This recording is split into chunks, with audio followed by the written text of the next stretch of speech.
आयते देशयामि समीचीनं धर्मं कर्म निवर्णहं संसारदुःखतः सत्त्वान् यो धरत्युत्तमे सुखे सद्दृष्टिज्ञानवृत्तानि धर्मं धर्मेश्वरा विदु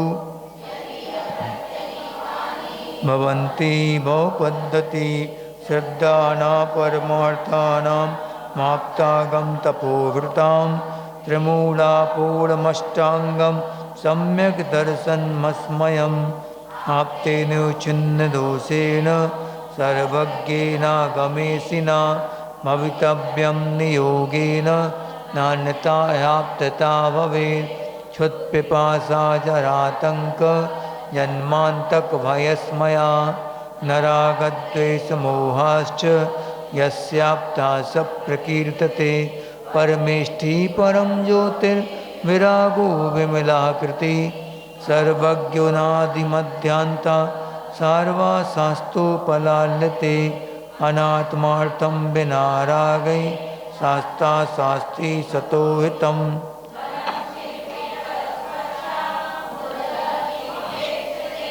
आप्तोपज्ञमनुल्लङ्घ मद्दृष्टेष्टविरोधकं सत्तोपदेशकृत्सार्वं शास्त्रं कापत्यघट्टनं विषयासावसातीतो निरारम्भो परिग्रह।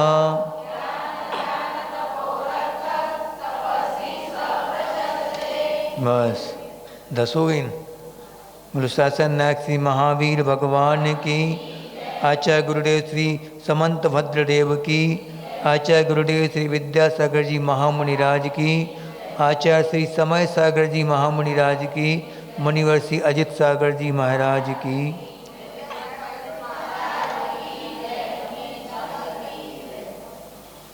कल अपन ने पढ़ा था मद से हानि। मद कितने प्रकार के पढ़े थे कल? 8 प्रकार। कौन कौन से? ज्ञान मद,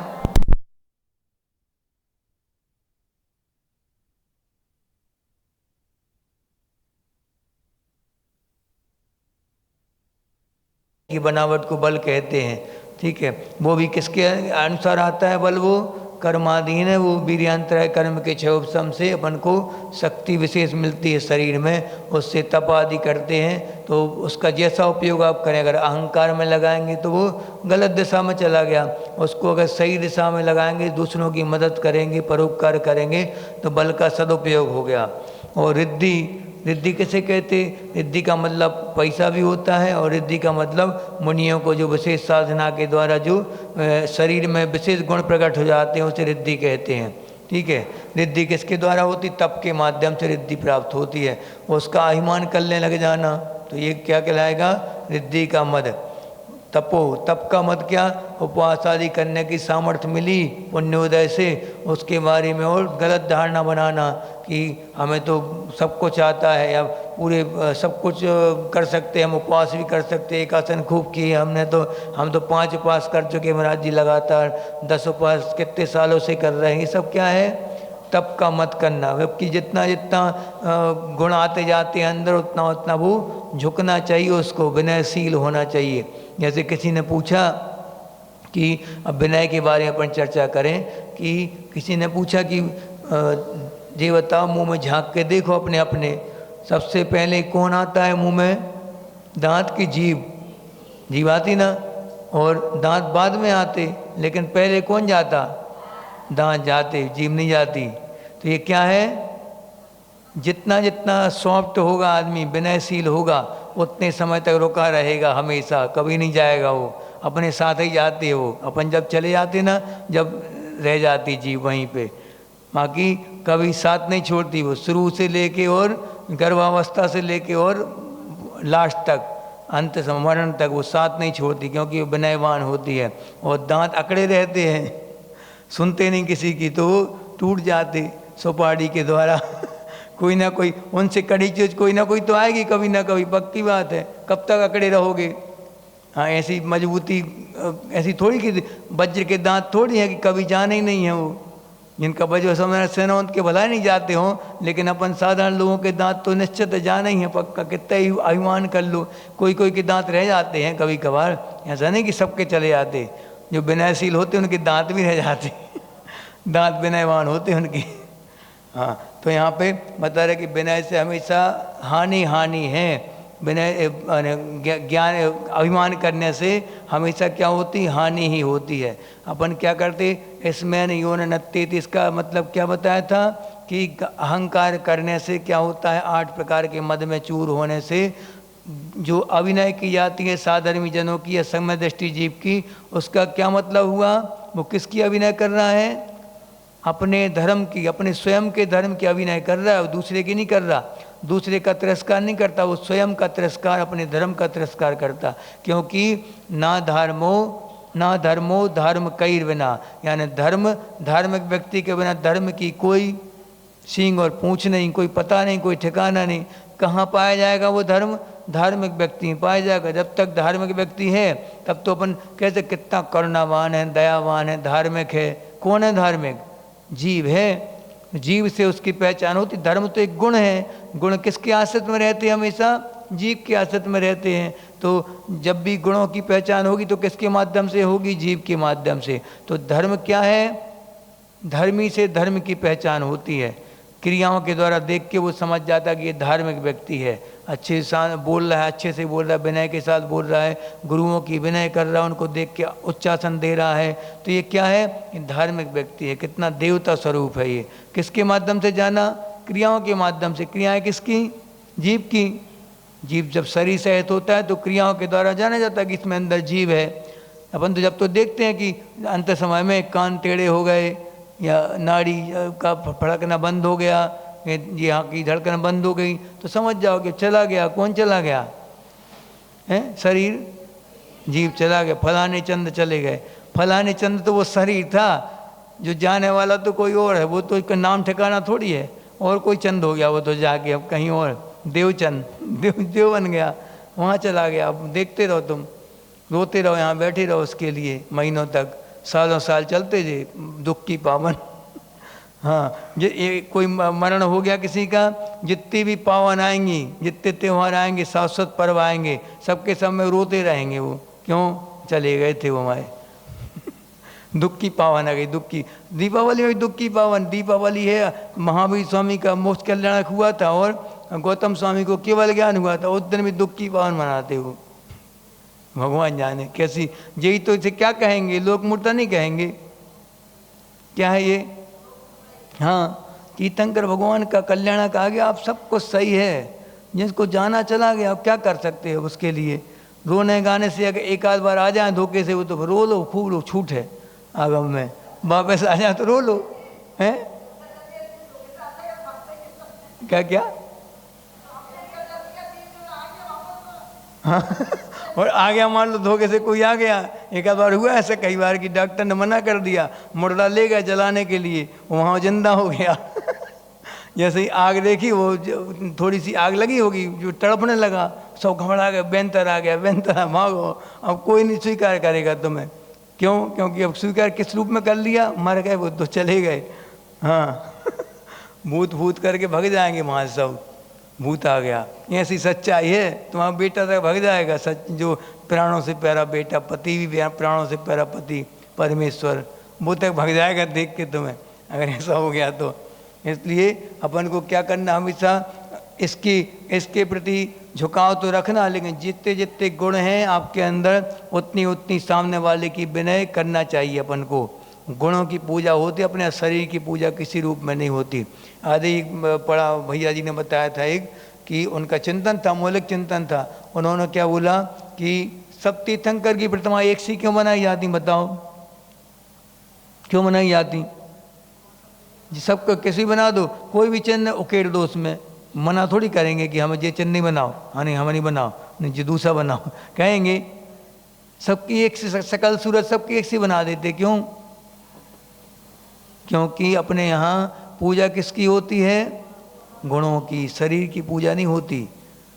शरीर तो कोई भी रख दो आप, बस गुणवान होना चाहिए, उसके अंदर 3 गुण हो तो हमारे देव हैं वो। कौन से 3 गुण, वीतरागी, सर्वज्ञ हितोपदेशी, ये 3 गुण जहाँ पे होंगे वहाँ पे हम लोग उनकी अर्चना करेंगे, पूजन करेंगे। ये 3 नहीं है, बीतरागता नहीं है प्रतिमा में, थोड़ी बहुत सरागता आ गई, वही लंगोट बना दी किसी ने, तो फिर खत्म, फिर क्या पूजक हो गया वो, पूजनीय है ही नहीं प्रतिमा फिर तो।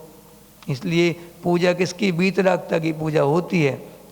इसे सब प्रतिमाएं एक सी रहेंगी, अपनी कोई भी प्रतिमा बनेगी सभी की सभी प्रतिमाएं बिल्कुल स्वरूप उनका सबका एक सा रहेगा, हाथ पे हाथ रखे, बीतराग मुद्दा नासा दृष्टि सबकी। कहीं कहीं प्रतिमा खुली दृष्टि वाली भी आती, लेकिन उसमें भी ये बताया था कि पश्चन नपी न पश्यति, यानी ऐसे मुनिराज भी होते हैं, देखो नींद आने वाली है किसी को, पश्चन नपी न पश्यति यानी कि देखते हुए भी नहीं देख रहे, श्रवण नपी न श्रुते यानी कि सुनते हुए भी नहीं सुन रहे।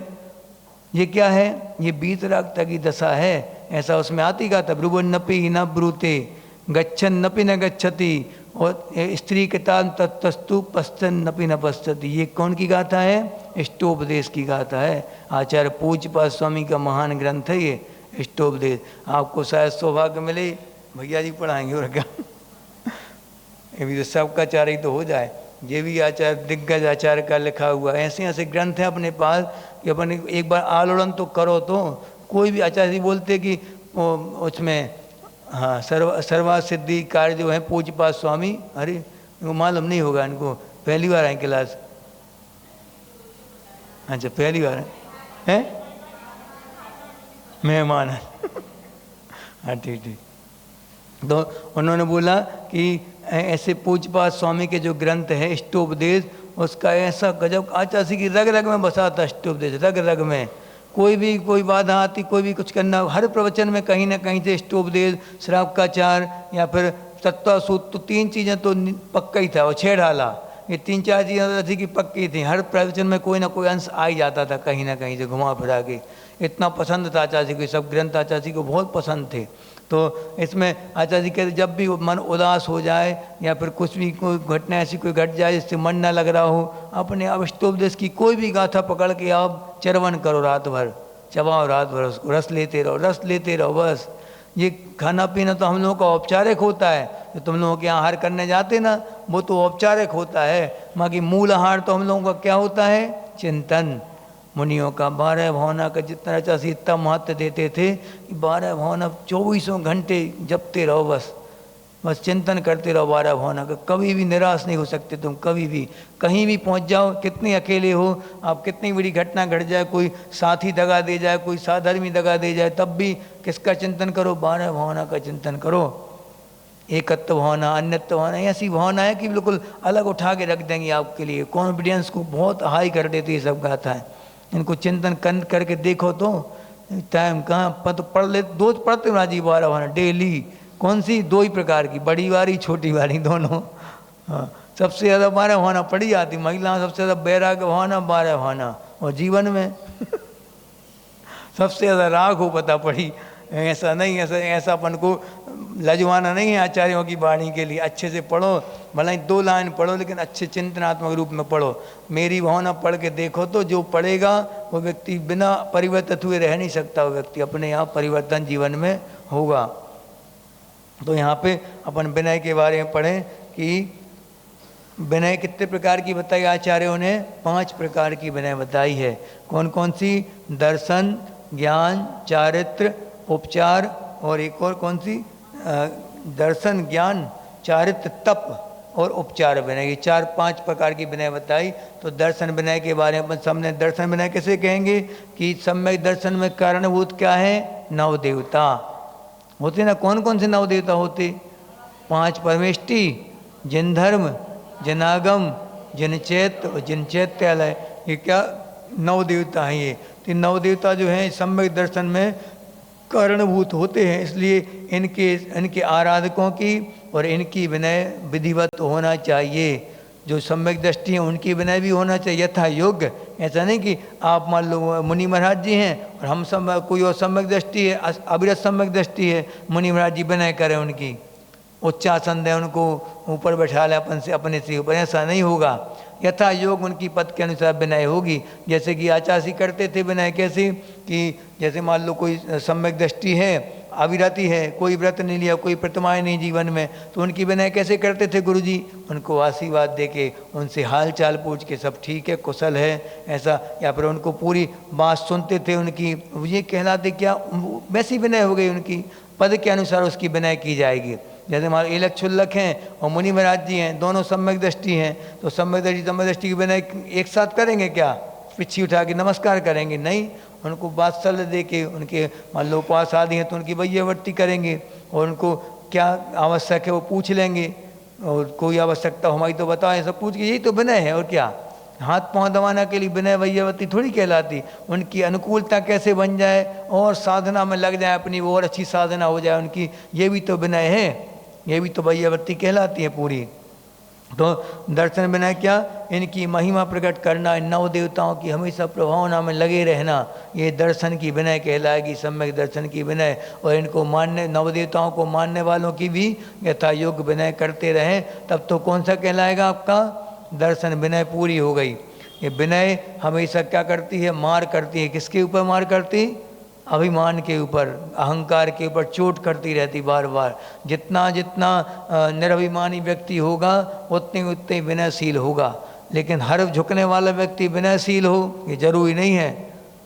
एक वो कहावत हमें याद नहीं आ रही, बुंदेलखंड में चलती है कि बगुला, तीर, कमान, बगुला, कमान और एक और बताया था कुछ, ये जितने जितने झुकते हैं उतने उतने खतरनाक हो जाते फिर जी।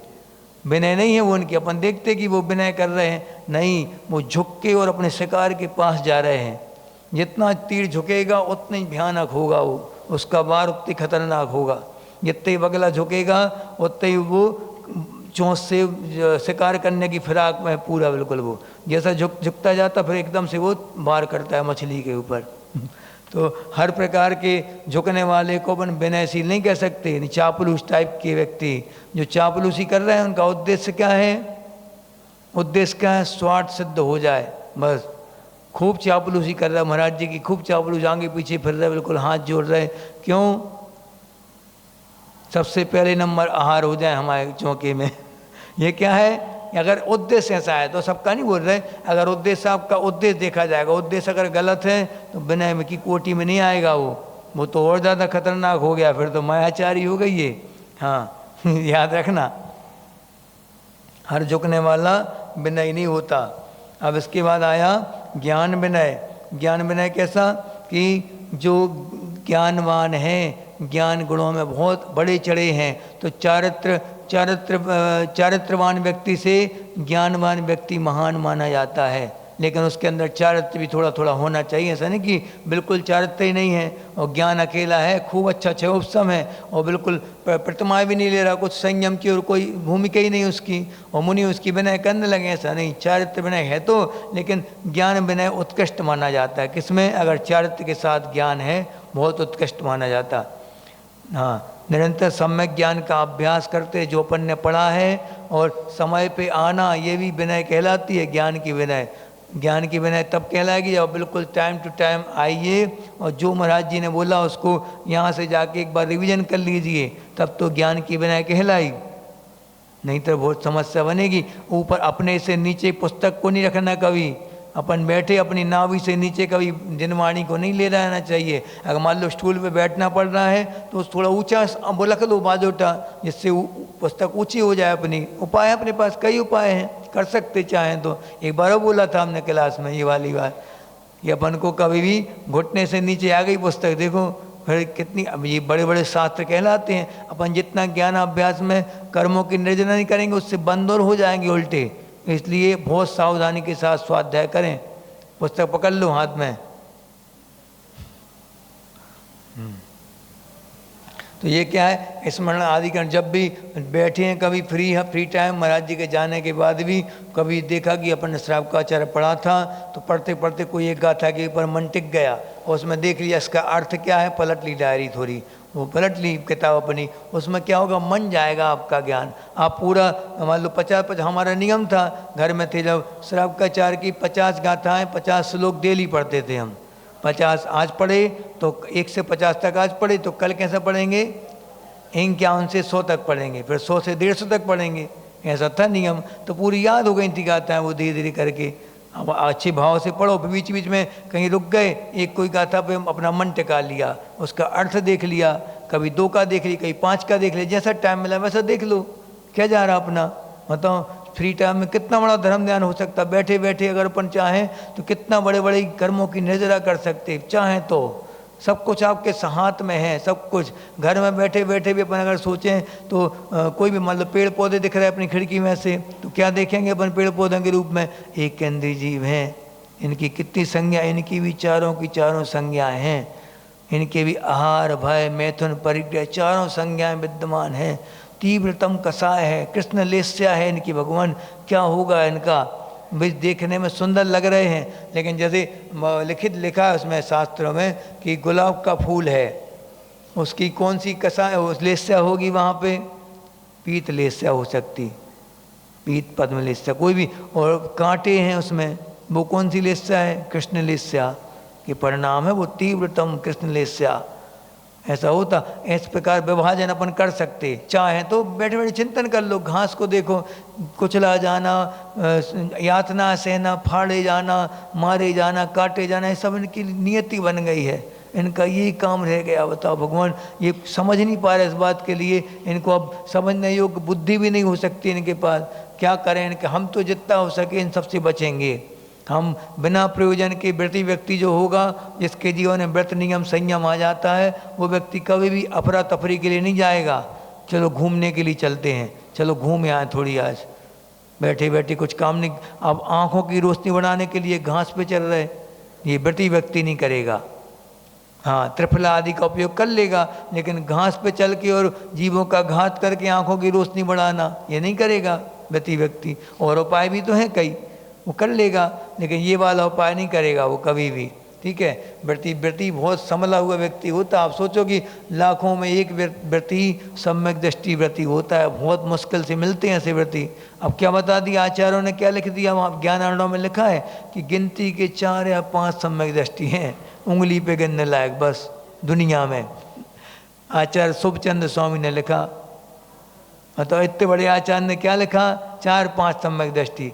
अब हम लोगों को चिंता लग गई, जब पढ़ा जाओ, आचार्य जी ने पढ़ाया, हमने कहा आचार्य जी, हम लोगों ने बोला आचार्य जी एक आप हो गए एक समय सागर जी हो गए, योग सागर जी हो गए, एक आध बड़े बड़े महाराज जी मान लो कोई, अब बाकी को क्या होगा, हम लोग क्यों मुनि बने समझ में नहीं आई।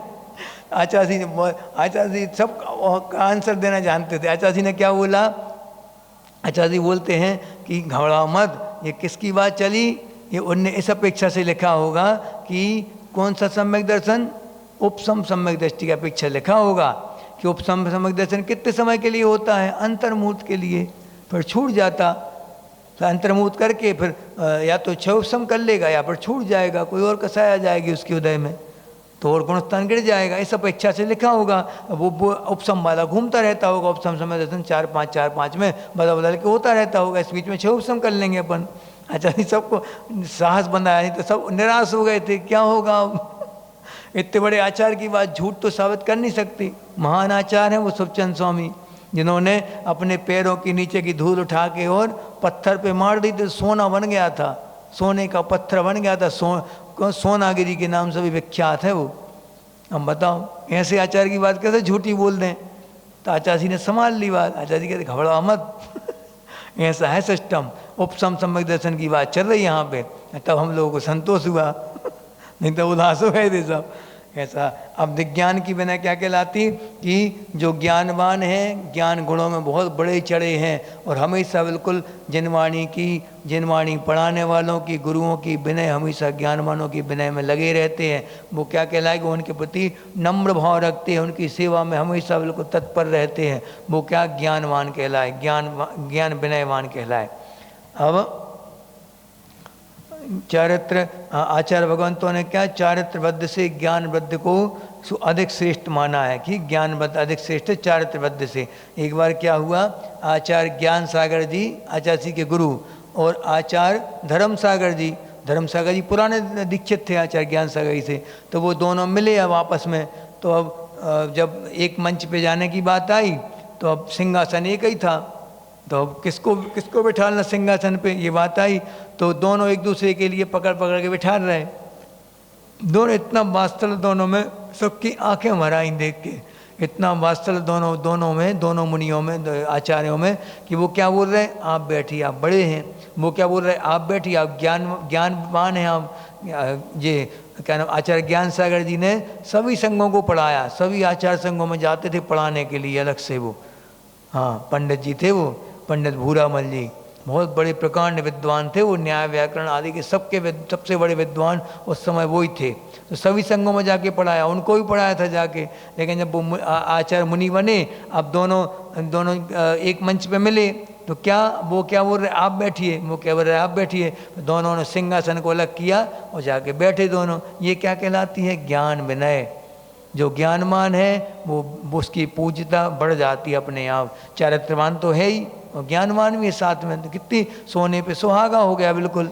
आचार्य जी के पास सब कुछ था, चारित्र भी था, ज्ञान तो था ही, उत्कृष्ट ज्ञान था उनका, चारित्र तो उत्कृष्ट था उनका, हर चीज़ उत्कृष्टता में थी पंचम काल के हिसाब से। ठीक है, तो उनकी और विनयवान, और ज़्यादा विनय होती थी, और विनय स्वाभाविक है उनकी विनय। तो अब चारित्र विनय, तो सम्यक चारित्र का स्वयं पालन करना, और जो पालन कर रहे हैं चारित्र का उनके प्रति बहुत विशेष लगाव रखना। उनको जब भी देखें अपने आसन से खड़े हो जाना और पिछी उठा के, या फिर आप लोग कैसे खड़े होकर उनकी विनय करना, ये सब काय में आएगा, चारित्र विनय में। चारित्रवान कौन कहलाते, जो मुनि अवस्था में है, दिगंबर लिंग जिन्हें धारण किया है, वो चारित्रवान है। ऐसे चारित्रवानों की विनय करना बिल्कुल महान कर्मों की निर्जरा का कारण है, इसलिए कभी भी इनके विनय से चूकना नहीं। ठीक है, तीर्थंकर आदि का जब चारित्र सुनना तो रोमांचित हो जाना बिल्कुल। जैसे जब बड़े बड़े मुनियों का आता ना, जैसे चाणक्य मुनि थे, चाणक्य मुनि तो पंचम काल में थे, लेकिन कैसे उन्होंने सहन किया था उपसर्ग, पता है चाणक्य मुनि के ऊपर क्या हुआ था उपसर्ग। चाणक्य मुनि ने के 500 शिष्य थे, चंद्रगुप्त के जो गुरु थे चाणक्य, उनके कितने शिष्य थे, 500 शिष्य थे उनके पास। तो 500 शिष्यों के साथ वो एक गुफा में साधना कर रहे थे, गुफा में बैठ के और ध्यान कर रहे थे। रात्रि का टाइम था, उस समय एक व्यक्ति आया, एक व्यक्ति ने देखा 500 मुनियों के लिए, इतना ज़्यादा उसके अंदर क्रोध भर गया उनको देख के कि अब मैं बताऊंगा इन सब के लिए, एक को नहीं छोड़ूंगा मैं जिंदा। तो उसने क्या किया, रातों रात उसने पूरी गुफा के दोनों तरफ से उसने ईंधन भर दिया, ईंधन यानी कंडे लकड़ी आदि सब कुछ पैक कर दिया पूरा बिल्कुल, और वो दोनों तरफ से आग लगा दी। अब देखो 500 मुनि, जैसे ही उनको जलते हुए देखा उन्होंने गुफा के लिए, तुरंत उनने संलेखन धारण कर ली और समाधि मरण पूर्वक सबने मरण किया 500 मुनियों ने, और जाके स्वर्ग में देव हुए। क्या था ये, चारित्रवान मुनियों को देख के कैसे भाव गए उसके, कभी भी गिलानी के भाव नहीं होना चाहिए, वरना क्या होगा, मुनि तो कुछ कहेंगे नहीं, उनके घात के परिणाम तक हो सकते आपके। इसलिए कभी भी जैसे भी मुनि हो, जैसे ही दिगंबर मुद्रा दिखी हमें तुरंत नतमस्तक हो जाना चाहिए। बाद में हम देखेंगे उनका आचरण, लेकिन पहले जैसी मुद्रा अपन को दिखे और उनके बाद फिर अपन को नतमस्तक होना। ठीक है, उसके बाद फिर आप देख लेना कि कैसे साधु हैं, वहाँ पर उनकी स्थितिकरण करना, उपगुण करना, पहले तो नमस्कार करना, सबसे पहले उनकी मुद्रा देख के आपको नतमस्तक होना है। ठीक है, अब तप विनय, तप विनय किसे कहते, कौन कौन सी हो गई विनय बताओ। सबसे पहले दर्शन विनय, फिर ज्ञान विनय, फिर चारित्र विनय, अब तप विनय आ गई। यानी जो तपवान हैं, तपस्या में बड़े बड़े उपवास आदि करते हैं, या योग धारण करते हैं, या फिर कोई ना कोई अपनी इच्छाओं का निरोध कर, रस का त्याग किया है जिन्होंने, रसों का त्याग कर रहे हैं, अपने आप में ध्यान में लगे रहते दिन रात, उनकी विनय बड़े बड़े साधु तक करते। आचार्य श्री भी इतनी विनय करते थे, जो भी उनके पास जाता था। और एक बार क्या हुआ, घटना क्षमा सगा जी ने सुनाई थी कि एक बार नैनागिर की घटना है, 1987 की बात है ये। 1987 में आचार्य का संग था जब, तो बैठे थे, ठंडी के दिन थे, नैनागिर की बात है। तो क्या हुआ, आचार्य ध्यान में बैठे, अब पता पड़ा कि आचार्य का उपास है, आज उपास कर लिया आचार्य ने। अब सभी महाराज जी गए और अच्छी कड़ाके की ठंडी में उपास करना सबसे कठिन होता है, सबसे कठिन, क्योंकि जठराग्नि इतनी तेज रहती है उस समय कि आप जो दे दो गरिष्ठ गरिष्ठ भी खा लो तब भी सब कुछ भस्म हो जाता है उस समय। इतनी तीव्र जठराग्नि रहती ठंडी के दिनों में, बड़ी बड़ी रातें रहती हैं, कितने 14-14 घंटे की रात रहती हैं ठंडी के दिन में। उस समय रात कटना बहुत मुश्किल होता, और जैसे पैर ठंडे हो जाते तो नींद लगती नहीं ठंडी के दिन। तुम लोगों को नहीं होगा अभी एहसास कुछ, लेकिन हमें पता है, हमने जितना देखा, क्योंकि हम लोगों को आचासी ने शुरू से दीक्षा के 2 साल पहले आचासी ने हम लोगों को चटाई का त्याग करवा दिया था, टोटल चटाई का टोटल त्याग। अब कैसे रहेंगे घर में, गर्म कपड़ों का त्याग, इनर विनर का सबका त्याग, कैसे सोचो। हम लोग जब पहली ठंडी निकाली तो अब घर पे सोते थे, घर पे सोते तो अब माता पिता के बीच में सोएं तो वहाँ पे वो रात में 12 बजे आई माता राम और ऊपर से चद्दर डाल दिया या कंबल डाल दिया फला लेने वाला, ऐसा करती थी, और रात नींद खुलती वाला कर देते उसके लिए। हमने सोचा यहाँ साधना नहीं हो पाएगी अपनी अच्छे से। फिर क्या किया, धर्मशाला में जाके हम लोग, एक ब्रह्मचारी और थे, तो उन्होंने, हम दोनों ने मिलके वहाँ जाके साधना करते थे अपने अकेले एकांत क्षेत्र में। वहाँ कोई दखलंदाजी नहीं, अंदर से ताला लगा लिया, नग्न होके अच्छे आराम से सोते थे। वहाँ कोई सहन करो, तो यही सहन शक्ति जो उस समय साधना की थी वो काम आ रही। अब ठंडी के दिन में भी आवश्यकता ही, मन नहीं जाता वहाँ, क्योंकि त्याग है आपका। त्याग है तो मन क्यों जाता फिर वहाँ बार बार। जो चीज़ त्याग कर दी उस तरफ मन नहीं जाना चाहिए कभी, ये रहता।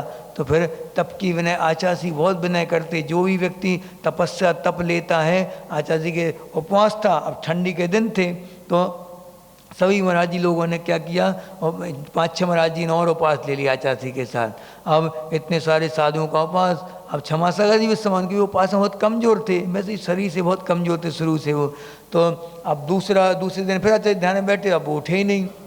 फिर दूसरा उपवास, तीसरा उपवास, 3 उपवास कंटिन्यू कर लिया आचार्य ने, कंटिन्यू।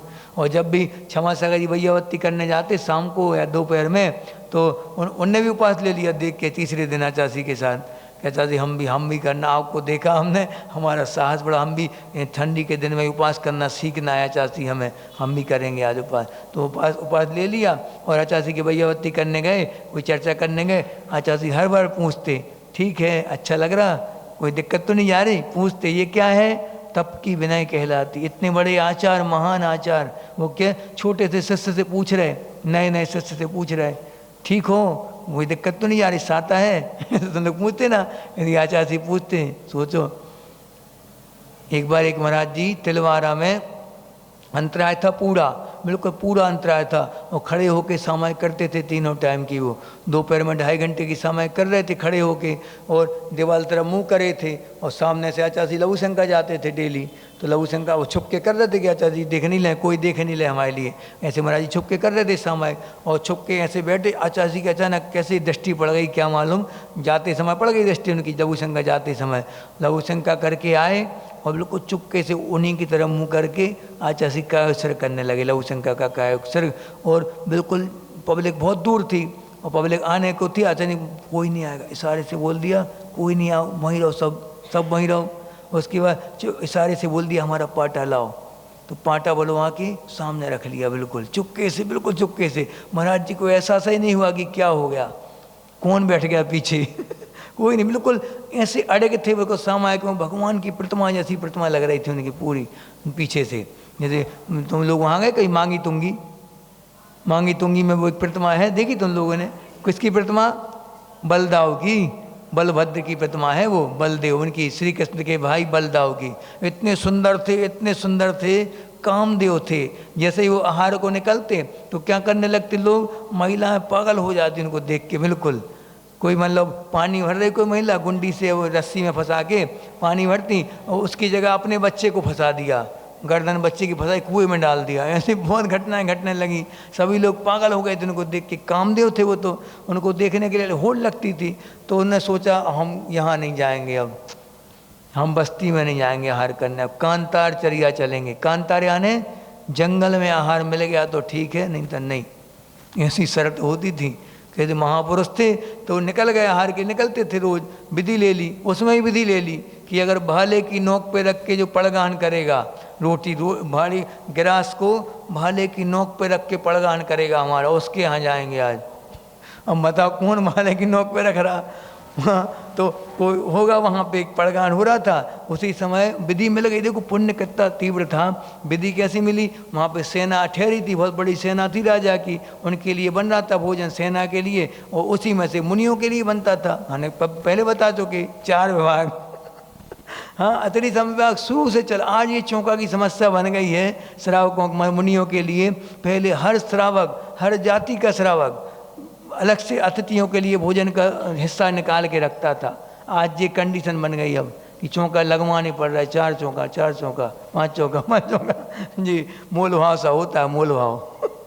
हाँ, पहले हर कोई भी साधारण ग्रस्त भी ऐसे ही बनाता था अपने लिए भोजन। राजा महाराजाओं के कटक में बड़े बड़े भोजन मंत्री सबके तो कैसे बन, शुद्धि का भोजन बनता था। रसोईया जैन सब रोते थे, तो वो बना रहे थे, तो उनने मुनियों के लिए अलग से रखा था। और वहीं पे कोई सैनिक की किसी ने ग्रास रास रोटी का कैसे छप गया, वो कैसे उनकी लग गया वो भाले पे, वहीं खड़ा हो गया वो पड़गान के समय, बस विधि मिल गई। देखो पुण्य जी काम करता अपना अपना। तो फिर क्या हुआ कि अब ऐसे ही वहाँ पे मुनिराज खड़े थे दीवार तरफ मुँह करके, बलभद्र जैसे उनकी प्रतिमा पद्मासन में है। उन्होंने ऐसी साधना करी कि हम दीवार तरफ मुँह करके बैठेंगे, हमें कोई देख नहीं पाए, देखेंगे तो बेकार पैदा होंगे मन में लोगों के, इसलिए दीवार तरफ मुँह कर लिया। किसने? बलभद्र ने। ऐसे ही वो मुनिराज भी दीवार तरफ मुँह करके खड़े थे। तिलवारा घाट की बात है। अब जैसे आचार्य ने देखा, चुपके से पाटा बुलाया, 2 लोग पाटा लेके आए और बैठ गए वहाँ आचार्य। अब बैठे बैठे देख रहे, 1-1.5 घंटा तक कंटिन्यू देखते रहे आचार्य, कंटिन्यू बिल्कुल मुनिराज के लिए। और बार बार नमोस्तु कर रहे, पिच्ची उठा उठा के नमोस्तु कर रहे। देखो इतने बड़े आचार, इतने महान आचार, बताओ ये क्या है? तप की विनय है। उनने क्या किया? तप किया। तप किसे कहते? इच्छा निरोधा तपा, इच्छाओं का निरोध कर देना, रोक देना इच्छाओं को, तप कहलाता। कौन सी इच्छाओं को? महाराज जी हमारी इच्छा तो हो रही थी कि क्लास में आए, अभिषेक पूजन देखें, लेकिन हमने रोक ली इच्छा। इच्छा निरोधा तपा। ऐसा तप नहीं करना। कौन सा? विषयों की ओर अगर इच्छाएं जा रही हैं, पंचेंद्री के विषयों की ओर अपनी इच्छाएं जाती हैं, उनको रोक देना वहीं पे, वो तप कहलाएगा। नहीं तो आप लोग हमारी तो इच्छाओं को खूब रोकते महाराज जी, हम तो हमसे बड़ा तपस्वी दुनिया में हो नहीं सकता। हमारी इच्छा खूब होती प्रतिमाएं लें, लेकिन इच्छा निरोध तपा। कभी ऐसी परिभाषा नहीं बना लेना, नहीं तो फंस जाओगे। जिनको रोकना वो तो रोकोगे नहीं, जहाँ नहीं रोकना मन को वहाँ तो रोकने लगे। यहाँ तो खूब करो, जितनी इच्छा है उससे ज़्यादा करो, बार बार करो। हाँ, इन बताया कि उपवास के दिन क्या करना। धर्मामृतम तु तृष्णा, आएगा आगे चल के। उपवास के दिन क्या करना क्या नहीं करना। स्नान आनंद नस्या, यानी कि नस्य नहीं करना, सुगंधित इत्र फुलेल नहीं डालना साड़ियों में, बॉडी डिओड्रेंट नहीं लगाना, और जी क्या कहते पान नहीं खाना, ये सब चीज़ें वर्जनी हैं। स्नान नहीं करना, तेल फुलेल, ये सब चीज़ें वर्जनी है उपवास के दिन। करना क्या है? धर्मामृतम तु तृष्णा, तृष्णा के साथ धर्म रूपी अमृत का पान करो। तृष्णा के साथ, ऐसा नहीं खूब तृष्णा के साथ। तृष्णा के साथ भोग तो खूब भोगते हैं, मोबाइल टीवी अनुपमा निरुपमा सब खूब तृष्णा के साथ देखते, दिन रात बिल्कुल एक कर देते। लेकिन तृष्णा के साथ करना क्या है? धर्म रूपी अमृत का पान करना है। जब तो कहलाओगे तुम उपवास के धारी, नहीं तो क्या का तब इच्छा निरोध तप। याद रखना ये वाली बात। जहाँ इच्छा अपनी रोकने का मन हो तो समझ जाना कौन सी इच्छा रोकना कौन नहीं रोकना। इतना विवेक श्रावक के अंदर होना चाहिए, नहीं तो फंस जाओगे आप लोग। भगवान सबके जीवन में से छड़ाएं कि आचासी तक तुम्हारी अनुमोद ना करें तब की। जो कोई प्रतिमा लेते थे कोई, तो मान लो कोई करोड़ों की बोली वाला आ गया, पात पे छलन करने आ गया, और कोई एक प्रतिमा लेने आ गया, तो आचासी प्रतिमा वाले को पहले बुलाते थे, इसको बुलाओ, उनको प्रतिमा लेना, बुलाओ पहले इसको बुलाओ, इनको अलग करो ही। पैसे वाले खूब आते हैं, इनको अलग करो। बहुत कम आते बिरले व्यक्ति आते प्रतिमाएँ लेने के लिए। बिरले कितने हैं बताओ? बहुत गिनती के हैं, थोड़े से 1000 2000 5000 मान लो होंगे प्रतिमाधारी, गिने जाए अगर तो भारत में बहुत कम होंगे। वो व्याचासी से लेना तो और बड़ी बात होती फिर, कि धक्के खा खा के मिलती हैं प्रतिमाएँ। हम लोगों को भी दीक्षा आसानी से थोड़ी मिली, 2-3-4 बोरी श्रीफल चला दिए होंगे तब जाके ब्रह्मचर्य व्रत हुआ था आजीवन। ऐसा था। ये 2003 से लेके 2009 तक खूब श्रीफल चढ़ाया चाची के लिए दिन रात, धारनी डेली श्रीफल चढ़ाते थे, लेकिन क्या बाद में करते करते 6 साल बाद उनने आजीवन व्रत दिया था और 10 साल बाद दीक्षा दी थी।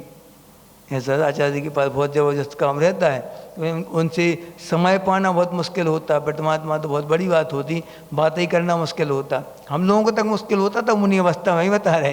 हाँ, इसलिए अपन को क्या हमेशा जो भी तपवान हैं, तप करने वाले व्यक्ति हैं, उनकी विनय योग्यता के अनुसार होनी चाहिए और होती रहे, तब तक तो ये धर्म चलता रहेगा हमेशा। आचार्य के समान अपन को इतने बड़े आचार होके छोटे छोटे शिष्यों से सीख रहे हैं, वो उनको नमोस्तु करते। जैसे ये दीक्षा होती है, जब भी हर आचार अपने शिष्यों के लिए नमोस्तु करता है पिच्छी उठा के कि ये दिगंबर मुद्रा, क्योंकि जैसे ही दीक्षा होती है, कायस्थ दीक्षा के बाद जस्ट जब वस्त्रों का त्याग होता है ना, वस्त्रों के त्याग के बाद जो पहला कायस्थ होता है, उस समय अप्रमत्त गुणस्थान में मुनिराज स्थित हो जाते अपने आप। अप्रमत्त गुणस्थान में रहेंगे, सब कुछ का त्याग है, ना पिच्छी न कमंडल, कुछ नहीं, शरीर के प्रति ममत्व नहीं होने के लिए। उस समय विशुद्धि अलग टाइप की रहती है, जबरदस्त। तो उस समय आचार नमोस्तु करते हैं अपने शिष्य के लिए, हर शिष्य को नमोस्तु करते, जितनी भी दीक्षाएँ होती हैं। ये क्या है? तप की विनय है। इन्होंने तप को अंगीकार किया है, महावीर के मार्ग को अंगीकार किया। हमारे शिष्य नहीं हैं ये, महावीर की परंपरा में दीक्षित हुए हैं ये। आचार्य जी क्या बोलते थे, इतनी ज़्यादा विनय आचार्य जी के अंदर थी, उनसे कितने अपन बोलो कि आचार्य जी आपकी कृपा से सब कुछ हुआ है जी। सब क्रेडिट किसके ऊपर डालते थे वो? आचार्य ज्ञान सागर जी की कृपा से सब हुआ है। बस एक ही उनका शब्द रहता था कि आचार्य ज्ञान सागर जी की कृपा सब कुछ हो रहा है। हम क्या, हम होते कौन है करने वाले? इतने बड़े आचार्य की सबको सब दिख रहा है स्पष्ट कि कौन कर रहा है, किसके आशीर्वाद से सब कुछ चल रहा है। ये चमक, ये धमक, हाँ, फुलवन में महक, सब कुछ सरकार तुम्ही से, अभी तक उन्हीं से है और रहेगा। जब तक जिंदा रहेंगे श्रवण, हम लोग जब तक जीवित रहेंगे, तब तक एक एक श्वास में जो भी काम करेंगे उन्हीं का नाम लेके करेंगे, उन्हीं के आशीर्वाद से करेंगे सब कुछ। इसलिए कभी भी गुरुओं का उपकार कब तक नहीं भूला जा सकता? जब तक मोक्ष नहीं मिले, जब तक उनका उपकार चुका ही नहीं सकता। अब इसके बाद उपचार विनय आ गई। उपचार विनय किसे कहते? उपचार विनय माने आचार्य आदि को देख के, बहुश्रुतवंत जो हैं, ज्ञानवान जो, उनको देख के खड़े हो जाना। उनके साथ साथ जैसे अब यहाँ से उतरते हैं तो कोई कोई व्यक्ति पुस्तक लेने आ जाते, कोई कमंडल लेने आ जाते, पिच्छी लेने कोई नहीं आता लेकिन हाँ, पीछे कमंडल शास्त्र लेने आ जाते सभी लोग। ये क्या कहलाती है? उपचार विनय है। उनके पीछे पीछे मान लो बैठना तो पाटा लगा दो उनके लिए। हम महाराज जी खड़े हैं, इंतजार कर रहा है, पाटा कोई नहीं लगा रहा, जमीन में बैठ जाते कई बार मुनिराज। संघ में जब बहुत सारे महाराज जी रहते तब होता है शादी कांड। समाज में तो सब ध्यान रखते हैं, लेकिन संघ में जब बहुत सारे साधु हैं, सभी के सभी 90% तो आचार्य के पास जाते थे। अब उनका तब तेज पुण्य था, उस समय क्या सोचना, ईर्ष्या नहीं करना उनसे। जो संघ में मुनिराज रहते हैं, आपस में अगर एक का प्रभाव बहुत ज़बरदस्त है तो एक का प्रभाव फीका पड़ गया। उनको देख के क्या हम लोगों को परिचय आए, 22 परिचय आए। 22 परिचय में कौन सा परिचय आया? अदर्शन परिचय। अदर्शन परिचय आने कि इतने साल हो गए दीक्षा लिए, हमारी कोई पूछ परख नहीं, कोई हमें पूछते ही नहीं, उन्हीं के पास जाते सब। ये क्या है? आप अभी परिचय जय कर नहीं पा रहे।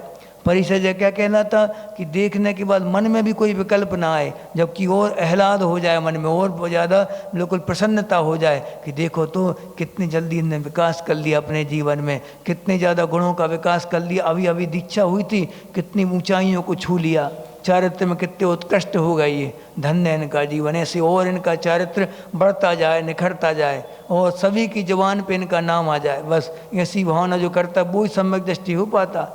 बिरले व्यक्ति सम्यक दृष्टि हो पाते। जब तो अपन को जैन शासन में बहुत सबसे कठिन चीज़ अगर मानी गई है तो कौन? सम्यक्त्व का प्राप्त होना सबसे दुर्लभ है। उसके बाद कोई चीज़ आगे शुरू होंगी। ज्ञान, चारित्र, सब कुछ मात्र किसके ऊपर आधारित है? सम्यक दर्शन के।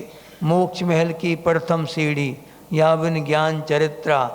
हाँ, माने प्रथम सीढ़ी है ये कौन सा? सम्यक दर्शन। और सम्यक दृष्टि की विशेषताएं हैं कि वो इतना विनयमान रहेगा, कभी अहंकार नहीं करेगा, कभी किसी को देख के और नाक नहीं सुकोड़ेगा, कभी किसी को देख के और अभिमान से भर नहीं जाएगा, ऐसा नहीं, हीन भावना से नहीं देखेगा किसी के लिए, सबके प्रति ममत्व भाव रखेगा, वात्सल्य रखेगा सबके प्रति, तब जाके वो सम्यक दृष्टि की कोटि में आएगा और हमारे आस्था का विषय बनेगा। वो सब उपचार विनय क्या कहलाती बता दिया ना, पीछे पीछे चलना, नमस्कार करना, उनको आसन देना, उनकी बाजूटा वगैरह रख देना, पटाटा साफ कर देना बिना कुछ कहे, वो कहलाएगी क्या, उपचार विनय।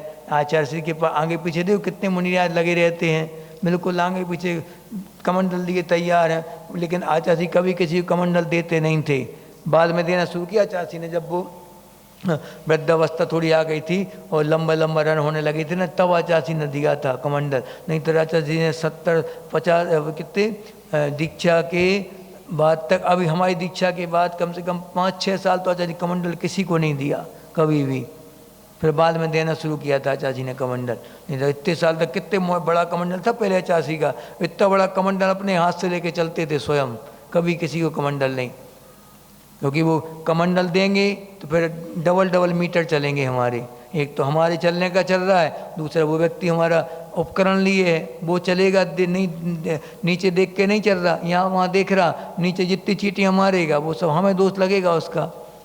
इसलिए साधु कोई भी काम के लिए बोलें, कोई भी आप उसके उपकरण लिए हों, कभी चटाई पे नहीं चलना, घास पे नहीं चलना, नीचे देख के चलना, चीटियों को बचाते हुए चलना, ये क्या कहलाएगा, उपचार विनय है।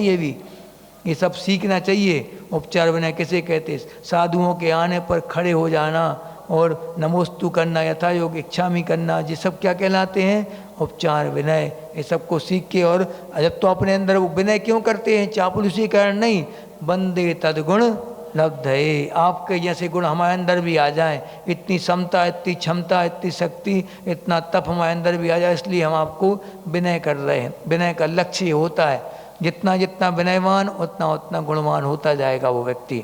अब अपन आज कहानी और पढ़ लो, बहुत दिन हो गए, हो ही नहीं पा रही कहानी पूरी। हाँ 10 मिनट बचे अभी। किसकी रेवती रानी की कहानी है। हाँ तो एक बार क्या हुआ, एक आचार्य थे, आचार्य का नाम याद नहीं आ रहा, चलो कोई बात नहीं, याददाश्त थोड़ी कमज़ोर है हमारी, क्या छः उस समय अपना अपना रहता है, इतने ही जितना याद हो उतना सुना देते आपको, कुछ भी नहीं छुपाते आपसे हम, जितना हमें याद है उतना तो आपको पूरा सुना देंगे। आचार्य के संस्मरण हो या हमारे सामने की घटी घटना हो, जो भी हमें याद होगा सब हम आपको पूरा का पूरा देने का प्रयास करते। कितनी संख्या कम हो या ज़्यादा हमें उससे फ़र्क नहीं, हम जितने आते हैं वो हमारे हैं, वो जिन शासन के भक्त हैं। तो क्या हुआ, एक आचार्य थे, उनके संग में एक क्षुल्लक जी थे, और क्षुल्लक जी का गुणस्थान कौन सा होता है, कौन सा गुणस्थान होता है क्षुल्लक जी का, 11 प्रतिमाधारी हैं वो, कौन सा, 5वां गुणस्थान होगा।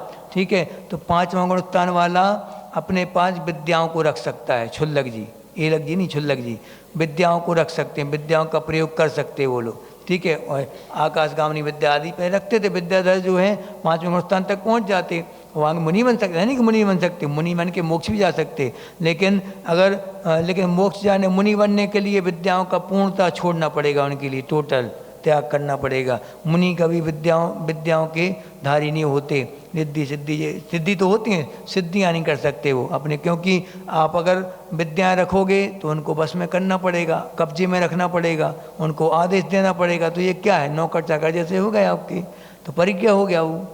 दासी दास, क्षेत्र वास्तु, हिरण्य सुवर्ण, दासी दास, ये सब भांड प्रमाणाति के माँ, ये क्या है, ये 10 प्रकार की परिज्ञा, इनका त्याग मुनियों का होता है। तो वो दासी दास के रूप में किसी रूप में विद्याओं का प्रयोग नहीं कर सकते, रखेंगे नहीं विद्या कभी अपने पास।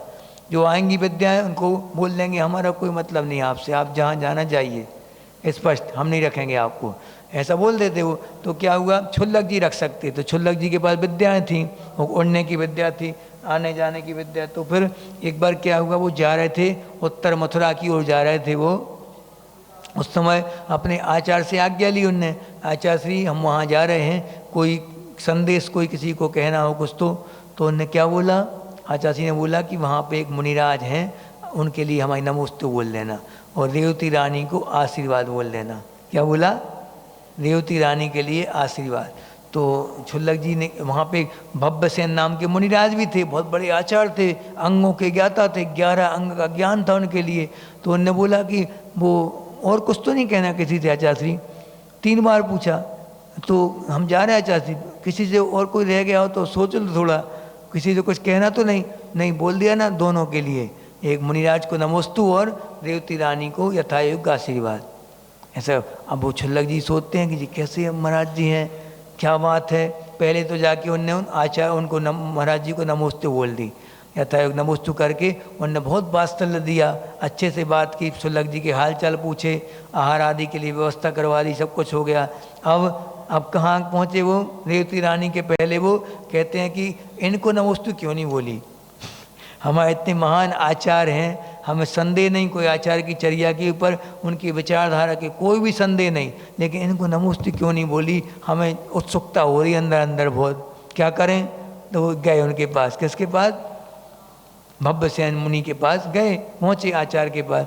तो जाके उनको नमोस्तु की, उनकी यथायोग्य विनय की, और फिर उनने आशीर्वाद भी नहीं दिया, हाल चाल भी नहीं पूछे, कोई वात्सल्य नहीं, कोई लेना देना नहीं। अब लेना देना माने अगर आत्म ध्यान में लीन होते तो फिर भी ठीक था कि कुछ नहीं कर रहे, कोई बात नहीं होती, ध्यान में लीन है, सब कुछ कर रहे थे अपनी क्रियाएं, वो लेकिन उनसे बातें नहीं कर रहे, उनसे कोई वात्सल्य नहीं, कोई पूछताछ नहीं। अब छुल्लक जी को लगा, मुझको रूखा लगा व्यवहार, कैसे महाराज जी हैं। उन्होंने क्या किया, महाराज जी को उस समय जंगल की इच्छा हो, जंगल के लिए गए सुबह सुबह वो। अब जंगल के लिए जाने लगे तो रास्ते में छुल्लक जी ने क्या किया, विक्रियाधारी थे वो, तो विक्रिया माने कि उनके पास विद्याएँ थीं, विद्या के द्वारा पूरे क्षेत्र में हरी घास उगा दी, पूरे रास्ते में हरा हरा कर दिया पूरा बिल्कुल। अब क्या किया, अब हरी घास पे चल सकते क्या मुनिराज, नहीं चल सकते ना, चल सकते नहीं चल सकते। तो जब मैट पर नहीं चलते, कुछ बिछी हुई चीज़ पर नहीं चलते, फिर तो हरी घास है, जीवों का उत्पत्ति वहाँ बहुत ज़्यादा रहती, अनंत जीवों का घात होता एक तिनके को तोड़ने से भी। तो फिर उनने क्या किया, उसी घास पे भी चलते गए, सीधे धड़ाधड़ चलते गए, सीधे डायरेक्ट पहुँच गए। आगे पहुँचे, अब सोच क्रिया से निर्वृत्त होने शुद्धि करने लगे, तो उन्होंने क्या किया, कमंडल का जल सुखा दिया, पूरा कमंडल का जल सूख गया अपने आप। अब क्या हुआ कि अब वो कहते हैं कि क्या किया, वो भी देखते रह गए, वो सोचते रह गए ये क्या हो क्या गया। तो फिर उनने वहाँ पे आके और फिर से उनने अब देखा कि वहाँ तालाब भरा है, तालाब के मिट्टी भी उनने, तालाब की मिट्टी ली गीली मिट्टी, जबकि गीली मिट्टी का प्रयोग वो गीली मिट्टी काय में आती है, सचित्त में आती है, सचित्त है गीली मिट्टी। व्रती व्यक्ति कभी गीली मिट्टी का प्रयोग नहीं करेगा, अनछने पानी की सचित्त मिट्टी है वो, महाजीवों की। सचित्त यानी जीव सहित जो होता वो चित्त माने जीव होता, जीव से सहित जो कोई भी चीज़ है वो सचित्त कहलाती। जैसे हरी सब्जी है बिना प्रासुक की हुई, वो क्या कहलाएंगी, सचित्त कहलाएंगी, ठीक है। और अगर प्रासुक कर दिया अचित्त हो गई, जीव निकल गया उसमें से, ठीक है। तो ये क्या पे यहाँ पे अब मुनिया उनने क्या किया, भव्यसेन मुनि ने कि उसी मिट्टी से शुद्धि कर ली वहीं पे, और उसी कमंडल के पानी से हाथ पाँव धो लिए, शुद्धि कर ली। तो उनने उसका क्या नाम रख दिया, ये भव्य नहीं अभव्यसेन है ये तो। भव्य कौन कहलाता, जो पापों से डरा हुआ हो, जिसके भाव बहुत सीमित बचे हों, पाप भीरु, वो भव्य कहलाता। ये कैसे मुनिराज हैं, कैसे आचार्य हैं ये, सब कुछ शास्त्रों का अंगों के ज्ञाता हैं, तब भी इतनी नहीं मालूम इनके लिए कि सब घास पे चल रहे हैं और मिट्टी का प्रयोग कर लिया, गीली मिट्टी का, और कुएं तालाब के पानी का प्रयोग कर लिया, कैसे हैं ये। तो फिर बाद में उनको अभव्यसेन कह के वो चले गए वहाँ से। अब कहाँ पहुँचे, अब इनकी बड़ी तारीफ करी है आचार्य ने, देखें तो क्या है, गृहस्थ के लिए आशीर्वाद दिया, वो महिला के लिए और जल भुन गए, वो तो महिला को आशीर्वाद दिया है। तो फिर अब देखते कैसी महिला है जी, महिलाओं में कैसे क्षमता हो सकती है इतनी कि आचार्य का मन जीत ले, वो आचार्य का आशीर्वाद प्राप्त कर ले। तो फिर परीक्षा के लिए उन्होंने क्या किया, अलग अलग दिशाओं में अलग अलग रूप बना के आए, कभी महादेव का रूप बना दिया, कभी विष्णु का रूप बना दिया, कभी ब्रह्मा का रूप बना दिया, तीनों दिशाओं में। सभी लोग दौड़े दौड़े पहुँच गए, बिल्कुल सब पागल हो गए, सबके सब चमत्कृत हो गए। थोड़ी सी चमत्कार दिखा जल्दी मन टिक जाता, आस्था अपनी डामाडोल होने लगती, थोड़ा सा भी देखा तो। अब कि होना क्या चाहिए, कितने क्या है, कौन क्या चमत्कार करेगा, हमारे कर्मों को हटा के दिखाए जब हम चमत्कार माने। सबसे बड़ा चमत्कार दुनिया का क्या है?